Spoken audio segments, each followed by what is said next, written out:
নমস্কার, জয় মাতারা, জয় গুরু বামদেব।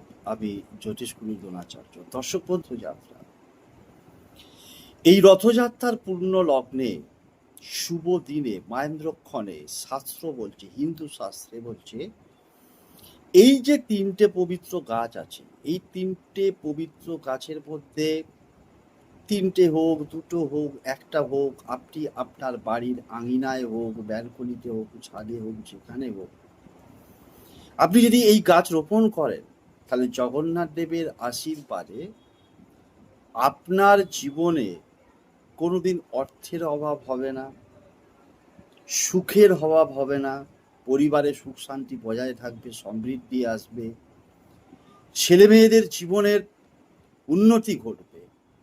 সেই তিনটে গাছ হলো, একটি হচ্ছে তুলসী গাছ, নাম্বার 2 হচ্ছে কলা গাছ, এবং নাম্বার 3 হচ্ছে নিম গাছ।